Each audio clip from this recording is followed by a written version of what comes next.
Psicología y alquimia espiritual, por Jorge Ángel Líbraga. Primeramente, vamos a ver qué significa básicamente la palabra alquimia y la palabra psicología. Sobre estos dos conceptos hay criterios un poco oscuros.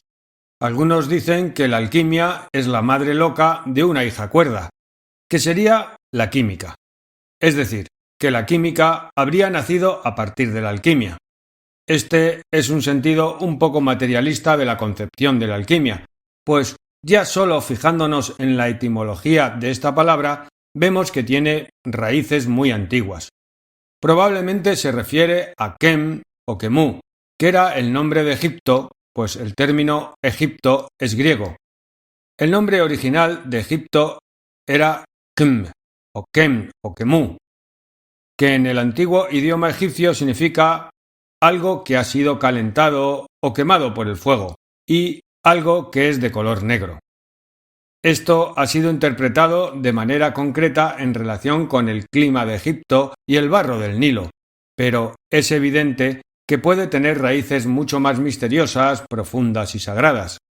Otros atribuyen la palabra alquimia, alquimilla, la tierra negra, a los árabes, que retoman la tradición alejandrina desde el siglo VII, aunque en rigor sus más fuertes raíces se hallan en el mundo babilónico y persa. En verdad, la alquimia es sencillamente el arte de las transmutaciones. Una transmutación no es tan solo una transformación. Una transformación es aquello que cambia de forma, pero sus cualidades básicas permanecen. En cambio, aquello que cambia de esencia sería realmente lo que ha pasado a través de un proceso alquímico. En la parte física, hoy no tenemos ningún problema en hablar de alquimia porque la actual física atómica ha estado desarrollando elementos que ya mencionaban los antiguos alquimistas. Sabéis perfectamente que hoy se puede producir artificialmente oro y que la transmutación es algo corriente en las centrales atómicas, es decir, que conocemos sus fundamentos teóricos. Cuando nosotros hablamos de la fisión del uranio, por ejemplo, es una forma de hablar genérica, porque para producir esa terrible energía se puede llevar a cabo tanto la fisión del uranio como la del plutonio. Lo que ocurre es que el plutonio utilizado se genera durante un proceso previo a la fisión del uranio. Eso físicamente ya se conoce. Lo que hoy tal vez no se conoce de la misma manera es la parte espiritual de la alquimia. Estos antiguos alquimistas, cuando nos hablaban de transmutar el plomo en oro, tal vez no se referían tan solo a la parte física, sino a algo más importante. Tenemos muchos escritos de los viejos alquimistas en donde se habla del lapis philosopharum, de la piedra filosofal, que se empleaba incluso para curaciones médicas y como catalizador para hacer ciertas reacciones entre los elementos, no solamente elementos físicos, sino elementos mentales y psicológicos. Vamos ahora a definir brevemente la palabra psicología para poder continuar. La actual denominación de psicología proviene del griego psique, alma, donde se le representaba como una mariposa porque al ser este insecto tan móvil e inquieto, se asemeja al conjunto de nuestras emociones y de nuestros pensamientos cotidianos. Así que la vais a encontrar en los grabados de las cerámicas griegas desde la época cicládica hasta la época helenística. Por ejemplo, en la cultura falisco, al norte de la actual Roma, se han encontrado vasos en los cuales están pintados otros vasos y una mariposa saliendo de ellos. Es decir, que ya en esa época encontramos la relación entre la parte de la psicología y esta otra parte inferior que luego se va a llamar atanor, que es la parte alquímica. En la actualidad, desgraciadamente, por psicología se entiende el estudio del comportamiento humano, pero se olvida que más allá del comportamiento humano está el ser humano, y que no podemos arribar a una filosofía psicológica a partir de experimentos psiquiátricos basados en gente enferma. Hoy conocemos el psicoanálisis, pero nos falta algo, la psicosíntesis, porque si yo voy a un psiquiatra, me va a preguntar una serie de cosas, me va a ir fragmentando mi personalidad en distintos elementos, y voy a ver muy claro de cuántos pedazos estoy hecho. Cuando ya conozco esto, según los conceptos actuales, tendría que sentirme liberado de una serie de opresiones. Eso algunos lo pueden hacer, pero otros no. El que a uno le señalen un defecto o un mal no significa que uno ya pueda superarlo. Yo no veo bien de lejos, y aunque venga alguien y me diga «usted tiene miopía y necesita gafas», hasta que no me compre las gafas, bien graduadas, y no me las coloque, seguiré viendo mal. Para ver bien, no solo es necesario saber que uno necesita gafas, hace falta poseerlas. Esa es la deficiencia de los actuales conceptos psicológicos, que no ofrecen la posibilidad de una verdadera psicosíntesis que haga que el hombre se encuentre consigo mismo. Hay muchos factores sociales, económicos, políticos, que llevan a una masificación y hacen que nuestra individualidad se disuelva en una masificación. Podríamos mencionar los medios de comunicación, que son tan poderosos y están tan concentrados en tan pocos centros de poder que nosotros podemos leer 10 periódicos, pero como las agencias informativas son muchas menos, los periódicos simplemente dan una forma u otra, pero la información básica es la misma. Eso nos lleva a una auténtica masificación donde el individuo se va ahogando poco a poco, y el individuo lo llevamos dentro. Es algo real, es mucho más real de lo que pueda ser la sociedad o el Estado, porque la sociedad o el Estado pueden cambiar, pueden ir de un extremo político, social a otro, pero el individuo interior, aquel que nosotros tenemos dentro, ese no cambia fácilmente. Y además, para cada uno de nosotros es algo verdaderamente importante. Aquel que tenga un problema psicológico o un simple problema físico, como un dolor de muelas, puede parecer trivial, pero el que lo sufre, en ese momento está centrado en eso, y no sobre cosas mucho más importantes que pueda haber en el mundo. ¿Y cuánta gente hay que llora porque se le ha muerto su perro o su gato, o tal vez no llora porque mueren miles de personas? No es tanto una deformación psicológica, no es locura tampoco, es que nacemos solos, vivimos solos y morimos solos. A pesar de lo que nos digan todos los conceptos sociales y políticos, más allá de ese intelectualismo superficial, estamos nosotros, está cada uno de nosotros, con sus propias preocupaciones, sus propias opiniones y sus propias interpretaciones de la vida. Eso es fundamental. De ahí que exista una relación muy estrecha entre lo que puede ser psicología, vista desde el punto de vista espiritual, y la alquimia. Voy a hacer 2 pequeños esquemas para poder entendernos mejor. Nota: ver cuadro de relaciones entre psicología y alquimia en el artículo escrito. Utilizando dibujos, jeroglíficos, estamos volviendo a las cosas simples e importantes, más allá de las adquisiciones culturales como el lenguaje. Yo sé que las personas sensibles que me están escuchando sentís lo que estoy tratando de comunicar a pesar de la barrera del idioma, y eso es tal vez lo esencial, porque conocimientos intelectuales los podéis encontrar en muchos libros y podéis escuchar a profesores más especializados en el tema que yo. Pero yo creo en el hombre, creo en la mujer, creo en la naturaleza, creo en Dios, creo en la unión sustancial de todos los seres humanos más allá de cualquier diferencia, y por eso os estoy hablando ahora. Al hombre, desde el punto de vista psicológico tradicional, lo podemos dividir en 2 grandes bloques interiores: la parte netamente espiritual y la personalidad o cuaternario, que va desde lo mental para llegar hasta lo material, pasando a través precisamente de los niveles psicológicos en donde las formas no están constituidas por materia, sino por energía. Hoy conocemos que esencialmente es lo mismo. Esta tiza es un trozo de materia, pero si logramos acelerar las moléculas que la componen, llegamos a un punto en que puede convertirse en energía, y si posteriormente retardamos ese movimiento, se volvería a materializar. Esto no es un fenómeno demasiado parapsicológico. Se asemejaría, aunque no es el mismo fenómeno, a lo que ocurre con el agua. El agua, si la podemos hervir, desaparece de nuestra vista, simplemente se convierte en vapor. Y si la condensamos de nuevo, volvemos a verla en forma líquida, pero siempre H2O. siempre es agua. Tenemos, por tanto, el espíritu imagen de lo que Platón llamaba individuo o triple logos. Platón concebía la deidad y el alma humana con tres aspectos: voluntad, capacidad de amor, de unión con todo, e inteligencia, la posibilidad de entender el entorno. La versión de Platón es una versión filosófica de algo muy antiguo, porque en Egipto existían tríadas de dioses, como es el caso de Osiris, Isis y Horus. Las mismas tríadas existen en otros pueblos de Oriente y Occidente, incluso dentro del cristianismo. Dios es uno, pero tiene tres personas, tres aspectos que son Dios Padre, Dios Hijo y Dios Espíritu Santo.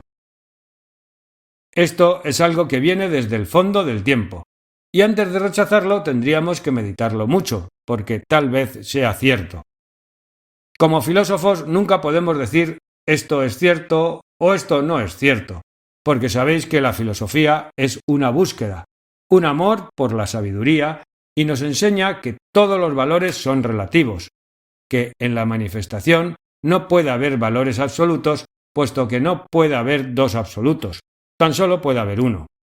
Todo lo que nosotros vemos no es absoluto, es relativo, y eso es lo que nos da la noción de lo viejo y lo nuevo, de lo pesado y lo liviano, de lo grande y lo pequeño, de todas las dualidades que podéis ver en el universo, que no se contradicen, como generalmente se piensa, sino que hay una especie de dialéctica de oposición, dialéctica de complementación, o diálogo entre las cosas. Dentro del cuaternario tenemos la parte física, Stula Sarira en sánscrito, que es una especie de robot biológico. Cuando yo hacía prácticas de medicina, disecciones de cadáveres, verdaderamente me parecía tener entre las manos una especie de robot, porque el cuerpo tiene unos cablecitos por dentro que son los nervios, y una especie de tubitos que son las venas y arterias. Tiene soportes mecánicos que son los huesos y las articulaciones. Es decir, es un muñeco. Es una máquina que tiene incluso dos cámaras fotográficas, separadas entre sí para tener profundidad en la visión. Este robot no soy yo. Lo tengo puesto como lo tenéis puesto vosotros. Tampoco somos nuestra ropa ni los zapatos, sino que estamos más allá. Sigamos algo más adentro. Según los antiguos filósofos hindúes, está lo que ellos llamarían prana sarira, el cuerpo de vida, que es lo que nos da las características de temperatura, de corriente eléctrica y magnética. Sería la parte de la batería del robot. Es aquello que lo hace mover, aunque sea algo que no podamos ver. Si seguimos en esta profundización, vamos a encontrar lo que estos filósofos llamaban linga sarira, que es la parte que los actuales ocultistas llaman cuerpo astral, el cuerpo de las emociones. Esta sería nuestra parte emotiva. Todo esto está encadenado, y así a todos nosotros nos ocurre que cuando nos emocionamos, la emoción repercute sobre nuestro nivel vital, o se nos acelera el pulso, o si sentimos miedo, la boca se nos seca y entra un hormigueo en el estómago. Sin embargo, no nos pasa nada físicamente, es solo a nivel psicológico o emotivo. ¿Y cuántas veces, cuando leemos un poema que nos gusta mucho, o escuchamos una música que nos toca el alma, no podemos parar una lágrima? Sin embargo, no hay sufrimiento físico. No solamente se llora por dolor, a veces se llora por alegría, y a veces sonreímos y estamos tristes. Nos damos cuenta de esa dualidad. Nosotros tampoco estamos ahí. Sigamos subiendo. Los filósofos hindúes a la siguiente zona le llamaban Kama-manas. Kama es el dios del deseo. Cuando se habla de Kama, la gente lo identifica con Kama Sutra, pero no. La raíz Kama, igual que en japonés Kami, significa algo brillante, algo que nosotros deseamos con alegría. Nosotros podemos desear alegremente algo muy espiritual y algo muy material. Es simplemente el hecho del deseo. Pero esta cuarta parte no es solamente Kama, sino que es Kama-manas. Es decir, que tiene también la parte mental, manas, man, men, que está relacionado con el ser humano y con su facultad propia, que es pensar. Estas 4 partes, Stula Sarira, Prana Sarira, Linga Sarira y Kamamanas, conforman un conjunto que sería nuestra personalidad, mientras que la parte espiritual se le llama individuo. Estoy utilizando la terminología más antigua basada en los antiguos griegos, que consideraban la parte superior como indestructible, inmortal, indivisible, y la parte inferior semejante a las máscaras que se usaban en el teatro y cuyo nombre era prosopon. Este nombre va a pasar posteriormente al latín como persona, de persono, lo que sirve para hacer sonar, para que se escuche lo que está hablando. Esto sería la parte de la psicología analizada desde el punto de vista espiritual. En la alquimia espiritual nos vamos a referir a lo que nos cuenta la tradición, según la cual existen 4 elementos básicos. Estos 4 elementos no hay que confundirlos con los elementos químicos, sino que son elementos alquímicos, que agruparían elementos químicos y otras muchas cosas. Normalmente los conocemos como tierra, agua, aire y fuego, pero no se refieren a estos elementos físicos. Tradicionalmente se hablaba de la existencia de un recipiente para poder hacer la transmutación alquímica. El recipiente es nuestro entorno. Todos tenemos un egocentrismo de base, un egoísmo básico que es común en todos nosotros. Así, cuando estamos en París decimos una ciudad tan lejana como Lima, pero en Lima la gente dice una ciudad tan lejana como París. Siempre el hombre es el centro y la medida de todas las cosas, como decían los presocráticos. Este recipiente, que se llama atanor, también tiene sus 4 partes. La parte inferior es donde está la sal alquímica, es decir, donde están las cosas cristalizadas, todo aquello que se puede tocar y palpar. Sería el Stula Sarira. Después de la sal viene la parte del mercurio, que es doble. Sabéis que el dios Mercurio es el nombre latino del Hermes griego, y este a su vez proviene del Tot egipcio. De ahí viene la denominación de ciencias herméticas, y todavía hoy llamamos hermético a algo que está bien cerrado. Esta parte tiene entonces 2 entidades, un mercurio inferior que se correspondería con la parte de vida, y es lo que puede crear las amalgamas, que en los antiguos grabados aparece muchas veces como una mariposa, y una parte superior, psicológica, relacionada con el Linga Sarira. Por último, estaría el azufre espiritual, que estaría en relación con nuestro Kamamanas. Pero aquí falta algo. Al explicar la parte de psicología habíamos hablado de una tríada, y aquí la tríada la vamos a encontrar sobre el atanor en forma de fénix, que es el que se levanta, el que siempre se renueva, el inmortal, el que puede dar fuego a la parte de abajo o atanor para que recomience el proceso, con lo cual nos encontramos con la vieja teoría de la reencarnación. Desde el punto de vista espiritual es la reencarnación del alma, y en el sentido material es la reencarnación de todas las cosas. Vosotros veis que todas las modas inexorablemente vuelven, como los cuervos de Odín, que dan vueltas al mundo y vuelven otra vez. Tal vez el gran drama que tiene el hombre es que siempre se encuentra tanto con lo que desea como con lo que teme. En esta comparación relacionada entre lo alquímico y lo psicológico, nos preguntamos finalmente, ¿para qué sirve todo esto? Seamos prácticos. Los filósofos tenemos fama de ser utópicos, gente que lee muchos libros, que habla mucho, pero que en el momento de la acción no sirve para nada. En nombre de los filósofos, protesto. Yo creo que dentro de los filósofos, como dentro de cualquier otro campo, hay tipos y tipos de hombres. Eso no depende de la profesión, sino del hombre mismo. El filósofo verdadero, según me parece a mí, según nosotros podemos ver a través de nuestros estudios en Nueva Acrópolis, es un ser humano completo, no es fragmentado. Estos conocimientos nos sirven porque pueden ser aplicados diariamente. Cuando nos pasa algo, cuando tenemos algo que nos afecta, nos podemos analizar a nosotros mismos y decir, ¿de dónde me viene esto? ¿Viene de mi cuerpo físico, de mi parte vital, de mi cuerpo emocional, de mi parte mental o de ese misterio que tengo dentro, aquello que llamamos alma o espíritu, y que a veces nos habla al oído y nunca nos abandona? Ese es el amigo secreto que tenemos dentro. Como dice el corazón del Mahabharata, el Bhagavad Gita, todos tenemos un amigo secreto, nadie está solo, todos tenemos alguien dentro que nos habla al corazón. Aplicando esto que hemos visto, podemos solucionar muchos problemas de nuestra vida, porque nos empezamos a entender. No hay que hacer algo patológico de todo esto, sino pensar que cuando los humanos estamos alegres o estamos tristes, o cuando tenemos problemas interiores, no estamos enfermos, sino que estamos humanos, porque somos seres humanos, y sentimos, vivimos, pensamos, y eso no es una enfermedad. Y si es una enfermedad divina, y tenemos que bendecirla porque nos hace elevarnos por encima de este robot de carne, nos permite escalonarnos a nosotros mismos, nos permite una especie de acrópolis interior, una ciudad alta.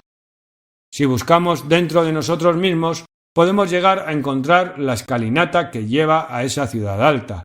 En esa ciudad alta, las flores de los ideales no se cierran nunca. Las estatuas son bellas y no se destruyen. En esa ciudad alta no hay explotación del hombre por el hombre. En esa ciudad alta hay bondad, hay paz, hay amor. Sé que son palabras muy simples, que podríamos expresarlo con palabras mucho más profesionales y decir, por ejemplo, que debemos buscar la esencia, porque el ser es el ser en cuanto a esencia. Magnífico, pero yo prefiero decir simplemente que tengo algo dentro, un misterio, porque los vocabularios cambian, pero el hombre interior no cambia, porque el hombre interior no está debajo del Atanor. El hombre interior es el fénix que sale por la boca del Atanor, aquel que puede renacer una y otra vez de sus cenizas, que es luminoso como una antorcha, que puede volver al mundo y recomenzar otra vez. En este momento un poco materialista de la historia, en el cual se ha hecho un culto a la materia y a las características de la materia, nosotros, filósofos, queremos levantar ese pequeño estandarte de espiritualidad, una espiritualidad no sectaria, una espiritualidad que no separa a los hombres de los hombres, ni por el color de la piel, ni por la forma en que imaginan a Dios, porque si las vacas imaginasen a Dios, lo imaginarían con cuernos. Cada cual imagina a Dios según como es cada uno, o como es el grupo que lo está rodeando o lo está influenciando. Así pues, debemos llegar a esa concepción individual de la mística y de la búsqueda de sí mismo. Para poder recrear un mundo nuevo y mejor, hace falta ser un hombre nuevo y mejor, y no un hombre utópico, sino un hombre real. ¿Por dónde comenzamos? Yo creo que podemos comenzar por nosotros mismos. Es lo más cercano que tenemos. Es el amigo secreto que llevamos dentro. Es el que sabe todo lo que nos pasa. A ningún amigo, a ningún psiquiatra, ni a ningún filósofo le vais a contar vuestro verdadero secreto. No lo tenéis que contar. Esa es la parte de vuestro encanto personal, lo que diferencia a una persona de otra. Pero vuestro amigo secreto, ese que está dentro de vosotros, ese que está despierto cuando vosotros dormís, ese que tiene sueños, ese que no se cansa como vuestro cuerpo, el que sabe todos vuestros secretos, y debéis sentiros conformes y fuertes de que sepa esos secretos, porque la verdadera alquimia espiritual, la verdadera psicología espiritual es transmutarnos nosotros mismos, poco a poco, en ese amigo secreto, ese que no duda, ese que no teme a nada, ese que no envejece con el tiempo, ese que se mantiene siempre igual. Los griegos llamaban a ese amigo secreto la Afrodita de oro. Afrodita es la hija de la espuma, la señora de las perlas y las conchas. Era la representación del alma interior, de la gran dama, de la madre del mundo, porque no solamente las mujeres son damas interiormente, los caballeros también deben soñar siempre con alguna dama, pues es la única forma en la que se puede seguir hacia adelante. Es esa gran madre del mundo que la podéis ver en la curva de la espalda de la Venus de Milo. Es el espacio curvo donde vivimos. Se cree que eso lo descubrió Einstein, pero es mucho más viejo.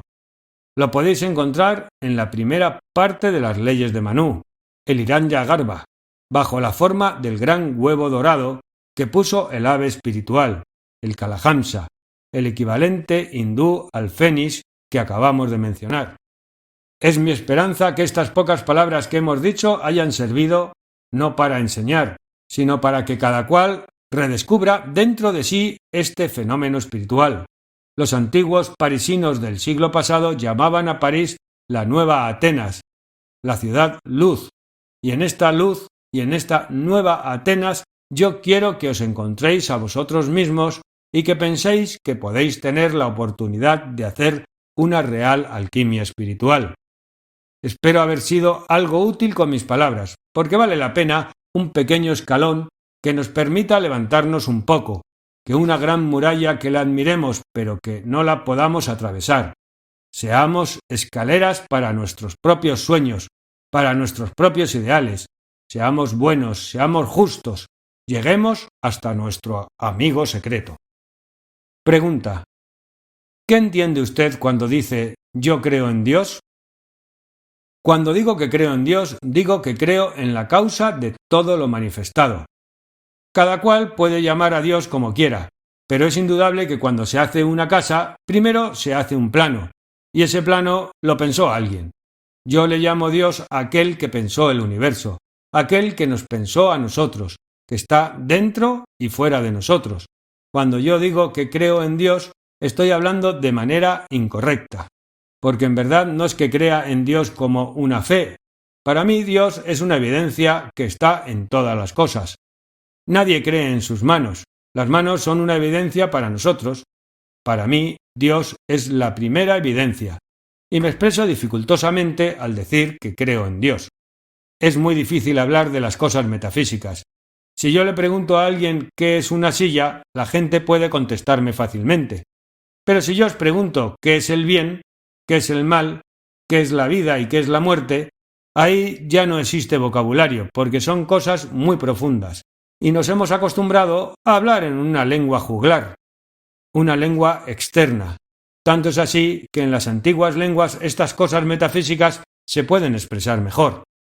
En español, en francés, en inglés, si yo digo yo amo, hasta que no digo qué es lo que amo, no se entiende. Porque puedo amar a un hermano, un lugar, un objeto, tengo que explicarme, mientras que en sánscrito hay más de 20 maneras de decir yo amo. De tal manera que cuando uno lo dice, ya se sabe a qué se está refiriendo. Lo mismo pasaba de alguna forma con todas las lenguas antiguas. Pregunta: ¿pero su concepción de Dios es de tipo impersonal o personal, al estilo judío-cristiano? Mi concepción de Dios, estamos siempre en la lucha de las palabras, no es personal, porque si fuera así, sería un Dios externo a mí. Se parece más bien al concepto filosófico panteísta, de ver y sentir a Dios en todas las cosas. Es indudable que cada uno de nosotros está en su pleno derecho de poder concebir a Dios y a todas las demás cosas de la forma que mejor pueda hacerlo. No podemos hacer comparaciones entre esto, porque uno que crea en un Dios personal puede llegar a sacralizarlo tanto que tampoco sea algo externo. En esto, otra vez vemos que las palabras no nos alcanzan para describirlo. Por eso vuelvo a contestar concretamente que mi concepto es el concepto filosófico del panteos, del Dios todo. Pregunta: hoy se habla mucho de meditación. ¿Podría considerarse que es una manera de orar? Respuesta: la meditación, cuando está correctamente realizada, cuando no se hace por egoísmo, sino en un sentido espiritual, es algo positivo. Una simple oración, de cualquier religión o una que nos inventemos nosotros, sirve como forma de meditación o contacto con lo invisible. Muchas veces, cuando vengo a París, voy a Notre Dame. Me gusta desde el punto de vista histórico, desde el punto de vista artístico, pero también desde el punto de vista místico. Yo no sé hablar a Notre Dame en francés, entonces le enciendo una vela.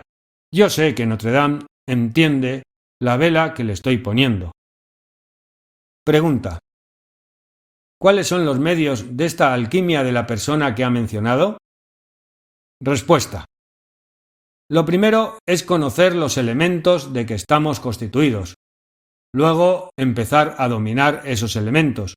De la misma manera que en la parte física podemos controlar algo físico, podemos controlar nuestras emociones y nuestros pensamientos mediante una metodología, porque esto tampoco se puede improvisar.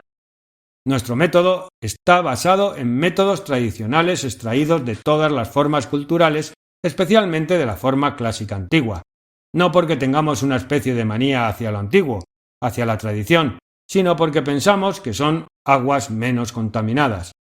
Es como un jardín muy viejo, que tal vez ya no esté tan cuidado, pero que tiene la belleza de lo natural.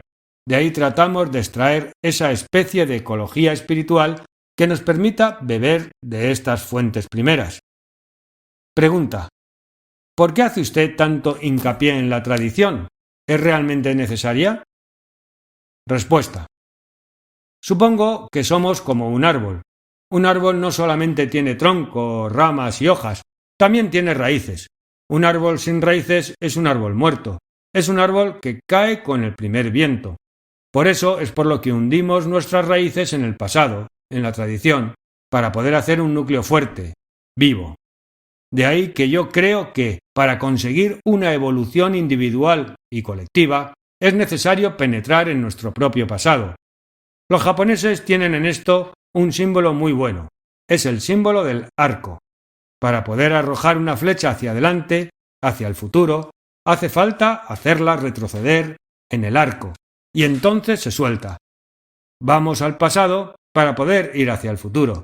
Quien no haya amado a su madre, es difícil que llegue a amar a su hijo. Conferencia dictada el 19 de noviembre de 1983 en la sede de Nueva Acrópolis, Rue Daguerre 60, París, Francia.